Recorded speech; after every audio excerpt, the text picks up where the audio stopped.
Hello दोस्तों, मैं हूं निया सिंह दैनिक जागरण के साथ और इस वक्त मेरे साथ है अभिनव शुक्ला जो ऑलरेडी घर से निकल चुके हैं। चलिए जानते हैं किस तरह का एक्सपीरियंस रहा है उनका बिग बॉस हाउस में। अभिनव, वेलकम ऑन दैनिक जागरण। नमस्कार, कैसी हैं आप? एकदम बढ़िया। आप कैसे हैं? बहुत बढ़िया। अच्छा अभिनव, क्या कहना चाहेंगे कि जनता की वोटिंग से नहीं बल्कि लोगों के घर के कंटेस्टेंट की वजह से आप घर से बेघर हो गए, वो भी सिर्फ 2 हफ्ते पहले। उसके बारे में आप क्या कहना चाहेंगे? इसके बारे में यही कहना चाहूंगा कि यही तो गेम है। कोई ना कोई जाता है और उसका कारण कुछ भी बन सकता है। तो कुछ ऐसा वो नहीं है गिला शिकवा। this is how Big Boss the game is. Surprise eliminations, evictions होती हैं. So this is what we signed up for.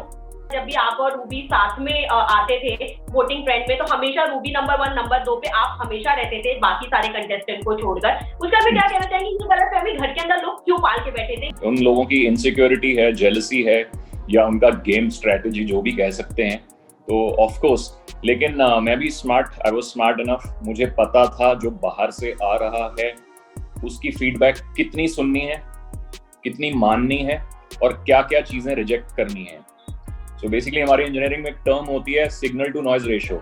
तो मुझे पता था सिग्नल कितना पकड़ना है और नॉइज जो है उसको फिल्टर आउट कैसे करना है। और मैंने वही स्मार्टनेस, उसी को तो बोलते हैं कॉमन सेंस, कि आप जो बाहर से आ रहा है वो अपने हिसाब से, अपने नजरिए से तुमको चीज बताएगा। और कभी कभी कई लोग ऐसे भी कर सकते हैं कि आपको डिमोरलाइज करने को वो विपरीत बोल सकते हैं जो हो रहा है। तो मैंने कभी किसी पे ज्यादा ध्यान नहीं दिया, जितना मानना था, जितना सुनना था वही सुना। लेकिन हाँ, मुझे खुद जब बाहर आया तो देखा कि वाह यार, मतलब मेरे इतने फैंस हैं। सो आई वाज वेरी ओवरवेल्म्ड। अभिनव, जैसे हम सब जानते हैं बिग बॉस का जो घर होता है वो ऐसा होता है, वो ऐसी जगह होता है जहाँ पे लोग अपना आपा खो देते हैं, वो अपने आप को कंट्रोल बिल्कुल नहीं कर पाते हैं। पर आप एक ऐसे कंटेस्टेंट, मैं कह सकती हूँ बिग बॉस 14 तक का अब तक हमने जितने इंटरव्यूज किए हैं, बिग बॉस 14 हमने जितने कवर किए हैं अब तक के सीजन में, उसमें के पहले ऐसे कंटेस्टेंट थे जहाँ पे आपको गुस्सा नहीं आता था, आपने किसी को गाली नहीं दी है, आपने कभी किसी पे हाथ नहीं उठाया। तो ऐसा क्या चीज था कि आप अपने आप को इतना ज्यादा कंट्रोल कर रहे थे उस घर के अंदर? अभिनव, शायद इसी की वजह से बहुत लोगों को ऐसा लग रहा था कि आप शो के विनर भी बन सकते हैं। समझ आ गया था घर के अंदर कि ये पूरा जो, जिसको लोग गेम प्ले स्ट्रेटजी जो भी बोलते हैं, ये पूरा शो ही पेशेंस का है। आप अगर अपना आपा खोते रहेंगे तो आपका पॉइंट ऑफ व्यू भी ऑडियंस तक नहीं पहुंचेगा।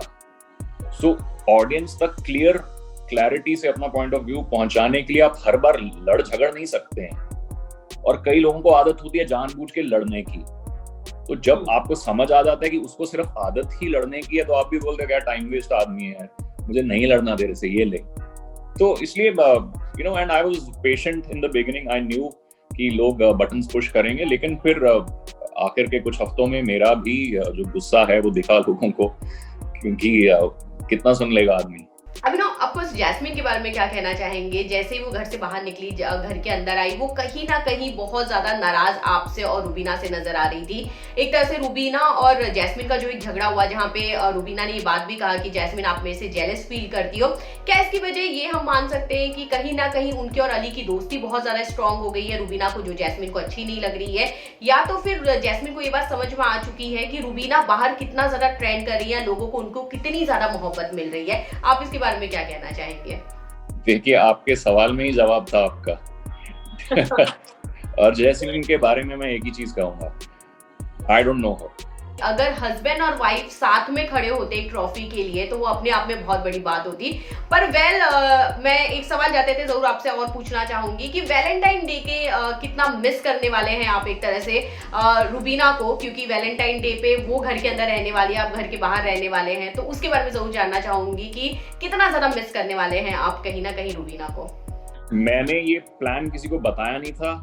मैं एक सीक्रेट सरप्राइज देने वाला था रुबीना को वैलेंटाइन डे वाले दिन।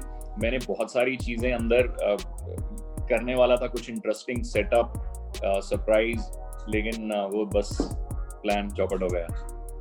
आई हैड प्लान कि मैं कुछ स्पेशल करूंगा, रात को उसको उठाऊंगा जब वो सो रही होगी, एंड आई बाहर पूरी डेकोरेशन करूंगा और अपनी जो भी स्किल्स हैं, मेरे साइंटिफिक स्किल्स, वो भी उसको लगा के उसको इंटरेस्टिंग बनाऊंगा, लेकिन वो अफसोस नहीं हो पाया। लास्टली जाते जाते आप अपने फैंस को क्या मैसेज देना चाहेंगे अभिनव, जो रुबीना को इतना ज्यादा पसंद कर रहे हैं इस वक्त? आप लोगों ने जो इतना सपोर्ट किया है, इतनी अप्रिसिएशन मुझे दी है, उसके लिए बहुत बहुत धन्यवाद। मैं अगर हूँ कुछ तो आपकी वजह से हूँ। So I am because of my fans, so I love them all.